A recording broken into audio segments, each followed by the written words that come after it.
Agora sim, está valendo, eu vou chamar o meu entrevistado da noite, mas eu não estou sozinho nessa. Está comigo o comediante Celso Júnior. Boa noite! Bom, ele é colecionador de perfumes e também é escritor. E meu amigo Roberto D'Angelo, vem pra cá. Boa noite, Roberto. Boa noite. Por favor, fique à vontade.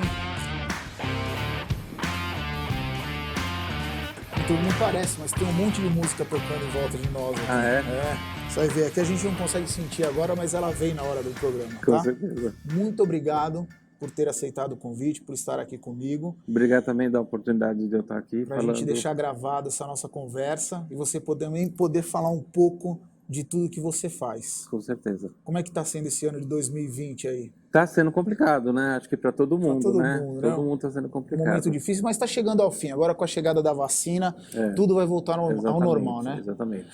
Vamos começar falando primeiro dos perfumes, que me interessa muito, porque eu fui lá te encontrar numa pré-entrevista, te falei dos perfumes árabes e o Roberto acabou me dando uma aula sobre perfumes. Como que começou esse teu envolvimento com os perfumes, Roberto? Bom, começou já há muito tempo atrás, né? Teve um período que eu fiquei na Suíça, 3 anos, trabalhando, e quando eu voltei, eu fui convidado para trabalhar no Duty Free Shop, que estava recém abrindo aqui no Brasil. Sei. Né? Isso faz muitos anos, né, O Free André? Shop é aquela loja que tem no Quando você aeroporto, viaja na parte dos voos internacionais, Exatamente, né? quando Tá. você tem acesso, você está numa zona neutra, já passou a imigração, então você pode comprar. Sei. E os duty free estavam contratando pessoas, né, que falassem idiomas, eu tinha vindo da Suíça, enfim. E aí me convidaram, eu não tinha ideia do que eu ia fazer ou onde eu ia trabalhar, e me convidaram para trabalhar com perfumes. Sim. Para mim era uma coisa totalmente nova. Você nunca tinha pensado nunca tinha até pensado. então, apesar de ter morado na Europa. Sim, eu tinha usado. Foi meu primeiro contato com perfumes mesmo importados foram lá na Europa. Eu tinha amigas que trabalhavam nas lojas, então eu ganhava perfume, enfim. Mas para trabalhar eu nunca havia imaginado. E aí eu aceitei, né? E foi uma experiência muito legal. Mas na Europa, então, essa tua vivência na Europa também acabou te aproximando um pouco dos Sim, perfumes para sim. aqui no Brasil acabar nesse resultado. Sim, Né? porque a gente está falando de uma época que não existia perfume importado no Brasil. Então só fui ter contato com perfumes importados na Europa. Sim. E como eu te disse, eu tinha amigas que trabalhavam nas lojas, nas casas de perfumes, então eu ia sempre lá com elas me mostravam perfumes, me davam amostras, enfim. Então foi um início para que quando eu chegasse aqui no Brasil, eu já conhecesse alguma coisa. E foi aí que tudo começou mesmo, né? E como que você foi se inserindo, né, dentro do mundo dos perfumes? Porque eu acredito que para você vender um perfume é uma coisa muito pessoal, né? O perfume é algo muito íntimo, né? Sim, como que você começou a trabalhar isso? Como que você leva esse lado do perfume, assim, da perfumaria? Então, naquela época ainda, quando começou, eu não tinha nenhuma experiência, aliás, ninguém tinha, né? E o que acontecia? As pessoas, as diretoras das marcas, elas vinham para o Brasil para dar treinamento para a gente. Tá. Né? Então foi aí que eu fui começando a aprender. Eu, especificamente, eu era representante e vendedor da Casa Chanel, Sei. né? Que é uma casa que eu adoro Chanel até é uma agora. das grandes marcas. Que eu amo até agora, e depois a gente vai falar disso no livro. E meu primeiro treinamento foi com ela, então a gente começou a aprender ali. Tá. Né? E eu, assim, comecei a me adaptar tanto, gostar tanto, que eu comecei a me interessar e pesquisar a vida dela, da Chanel, tudo. Então foi para mim uma grande escola, né? Tanto é que quando, nos anos 90, quando abriu-se a importação de perfumes, que começaram a vir os perfumes importados, e começaram a surgir as importadoras, toda a mão de obra éramos nós que trabalhamos no Duty Free, porque não existia mão de obra especializada no Porque Brasil para quem ainda. não sabe, até 1990, que foi quando o Fernando Collor de Mello se elegeu, Exatamente, o Brasil não tinha produtos importados, né? Foi o Fernando Collor de Mello que abriu a importação. a importação de produtos estrangeiros para o Brasil. Tanto começaram a vir os carros e tal, e tudo Exatamente, mais, né? E foi aí quando deu aquele boom e começaram a surgir as importadoras, tudo, e aí então o que eles precisavam eram as pessoas, eu e meus amigos, que trabalhávamos no Duty Free.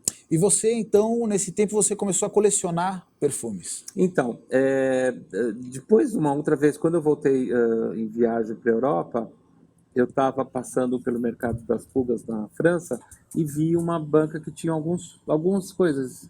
E eu vi um objeto esférico, né, redondo, e me chamou a atenção, e era um frasco de perfume.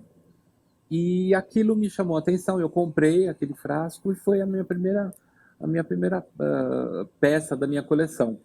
E depois outros foram vindo. Então, aqui nas feiras de antiguidade, que a gente conhece aqui em São Paulo, em outros locais, de repente pessoas que me davam de presente também, eu comecei a me interessar. Isso veio vindo junto com o fato de eu estar cada vez aprendendo mais a trabalhar com perfumes, né? O Sim. interesse pelos frascos. Sim. E eu quero mostrar agora um pouquinho da tua coleção. Vamos mostrar sim. os Vamos lá, frascos vamos que falar. você trouxe? Vou escolher um aqui, ó. Primeiro eu vou pegar esse aqui. Acho que é melhor dar na sua mão para você mexer, tá? Vai, Então, vai que eu destruo alguma coisa. esse frasco aqui, ele é um frasco, ele chama-se Nuit de Noël, que é Nuit bem de na Noël. época, né? A noite de Natal. E ele foi lançado em 1929, Nossa. tá? Então, assim, como eu me especializei em frascos de perfumes, né? Porque desde que o perfume existe há 5.000 anos, vamos colocar, existiu o frasco para mantê-lo preservado, né? Então, mesmo que artistas que não eram conhecidos, sempre existiu uma pessoa que criou um frasco para perfume. E aí que eu comecei a me interessar por frascos, né? Esse é bem delicado, Esse né? é bem Bonito. delicado. Então, a caixa, ele foi inspirado numa caixinha que existe no Japão, que chama-se Inro, onde eles carregam pequenas coisas, né? Então ele foi inspirado, tanto é que ele tem esse pingente aqui embaixo, tá? Lindo. Ele é muito bonito. Muitas vezes a gente acaba se encantando pelo perfume. O perfume não tem o cheiro que você desejava, mas pelo frasco, O frasco. você fica apaixonado pelo Exatamente, frasco, né? Que a primeira coisa que o perfume ele te desperta primeiro a visão, que você vê o perfume, né, numa prateleira ou então numa Sim. revista. Depois você toca no frasco e por último é o olfato. Entendi. Né? Então essa é uma regra até para venda, você conquistar a pessoa nessas três fases. Aqui, por exemplo, a gente tem um frasco em negro que ele tem todo o estilo Art Deco, que era um estilo vigente nos anos 20, um estilo que foi, inclusive, em mobiliários, moda. Inclusive, essa faixa aqui, ele lembra as tiaras que as mulheres usavam na cabeça. Aqui, deixa eu ver aqui. Se Lá você que tá quer. pedindo pra gente colocar Tá. com o fundo aqui. Não tá dando pra ver. Fala de novo desse frasco. Então, É como se esse fosse, adorno, né? Exatamente. Se fosse, É como se fosse uma coroa. As tiaras que as mulheres usavam na noite, né? Que pode ser de joia, pode ser traziam aquelas plumas, né? E ele tem todo o estilo Art Deco, que é aquele estilo que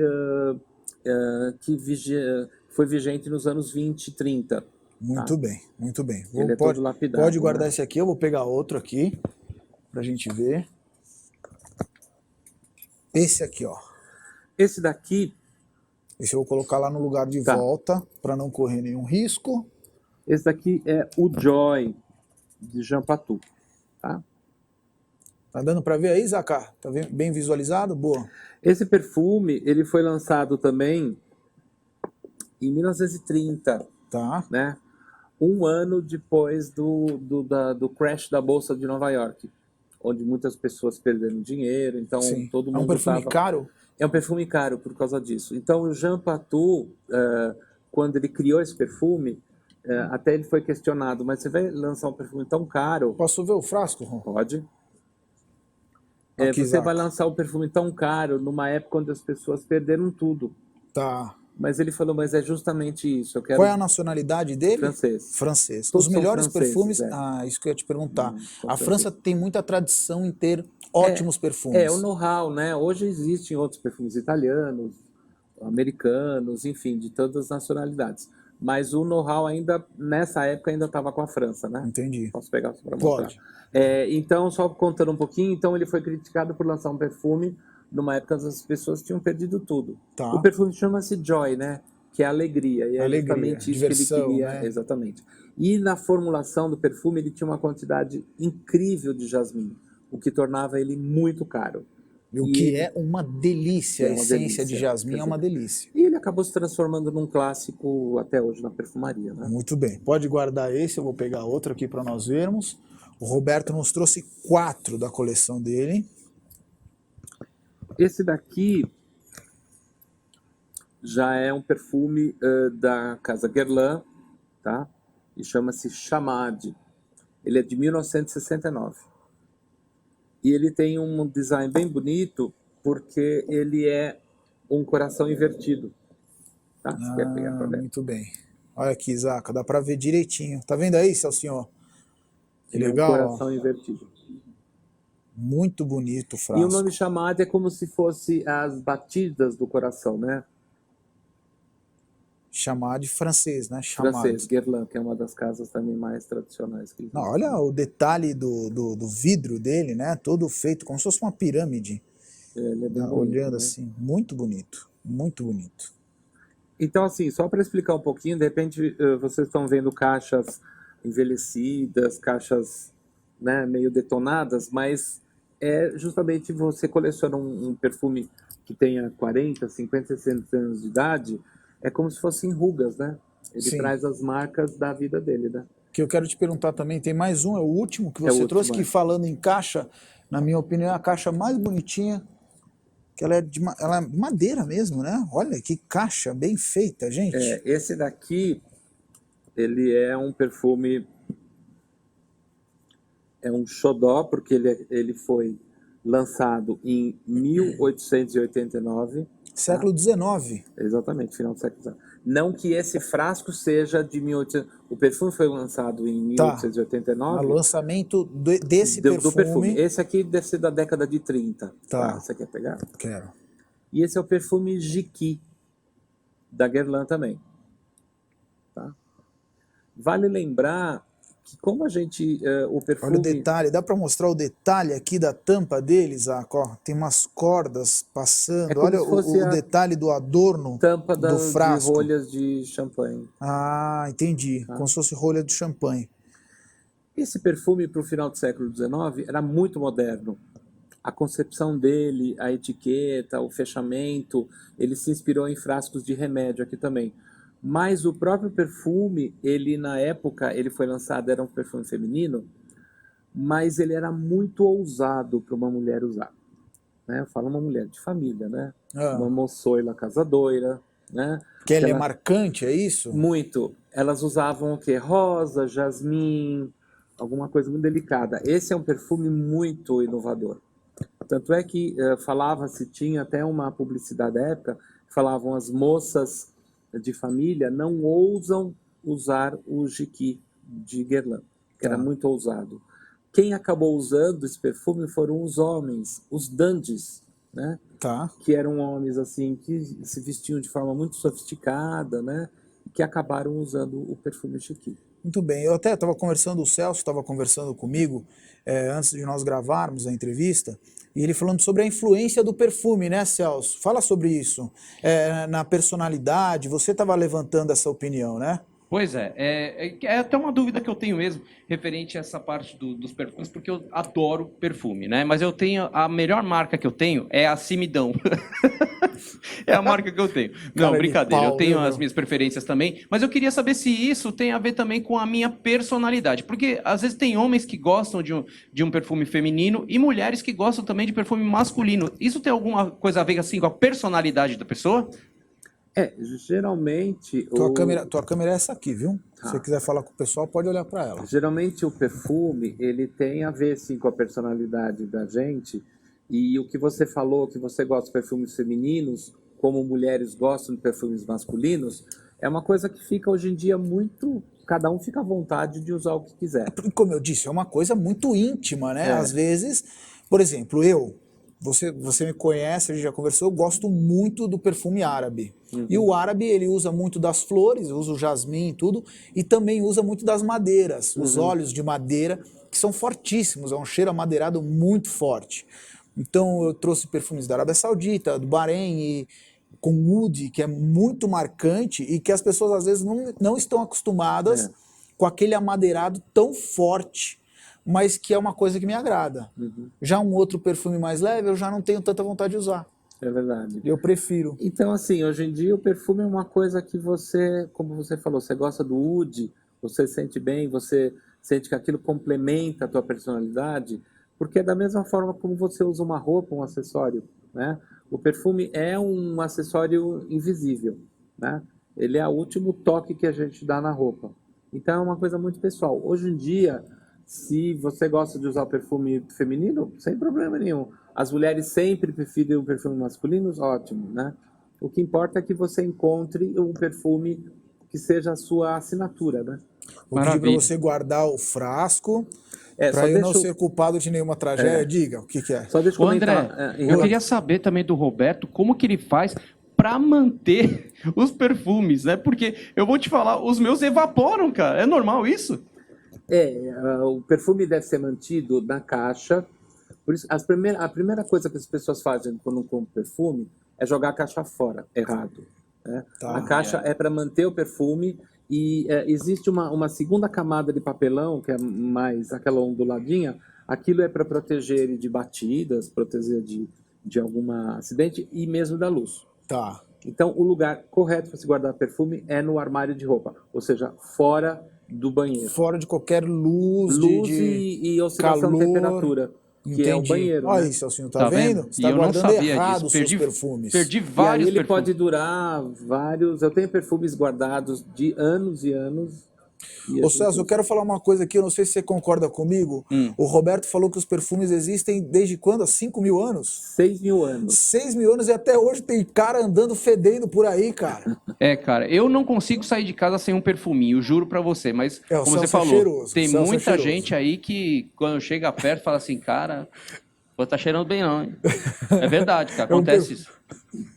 E o pior ainda é que, complementando o que você falou, os perfumes hoje estão mais acessíveis. Existe perfume muito barato, né? E mesmo Sim. assim tem gente que cisma de sair de casa com o seu perfume natural que Deus me deu. Pelas barbas do profeta, ninguém merece. Vamos guardar esse. Vamos guardar. O Roberto tem um cuidado e um ciúmes enorme da coleção dele, que eu fui pedir para o Celso, ele falou para o Celso, não é para aprontar nada com os frascos do meu perfume, então vamos tomar cuidado aqui. Só porque ameacei fazer malabarismo. E agora eu quero falar sobre a sua obra, é um livro de ficção, né? O Poeta Modernista e o Perfume de Mademoiselle. Exatamente. Fala um pouquinho, olha aqui, ó. Zaquinha, tem como a gente dar um close aqui no livro do meu querido Roberto. Tá aqui, ó. O Poeta Modernista e o Perfume de Mademoiselle. O que traz essa obra aqui, Roberto? Então, a Mademoiselle aqui em questão é a Gabrielle Chanel, né? Tá. Que criou o famoso Chanel número 5. Vai falando que eu vou paquerar ele aqui. Então eu criei uma obra que é uma mistura de fatos e personagens reais com fatos e personagens fictícios, né? Tá. Então, de repente, eu conto aqui o que as pessoas já sabem sobre o próprio perfume, a criação dele, mas de uma outra forma. No meu livro, a própria Gabrielle Chanel conta como ela criou e como que foi todo o envolvimento dela com a perfumaria, tá? Então, o livro, ele é uma história, mas ele conta muito sobre uma época específica, que o livro passa-se em 1925, né? Começa aqui em São Paulo e depois para Paris, onde existiu a Mostra Internacional, que sempre existiu na França, no ano de 1925, a Exposição Internacional, de Artes Decorativas. Em 1925, pela primeira vez, a perfumaria participou como uma arte também. Então, vários perfumistas expuseram, tinham seus estandes. A Chanel, por exemplo, não estava, mas todos, Guerlain estava lá, Coty. Então, o personagem, que é o poeta modernista, ele conversa com essas pessoas contam como foram... Então ele conversa com as grandes personalidades do mundo dos perfumes. Que legal, que legal. Então é uma viagem assim no tempo, uma viagem através do mundo dos perfumes. Tá.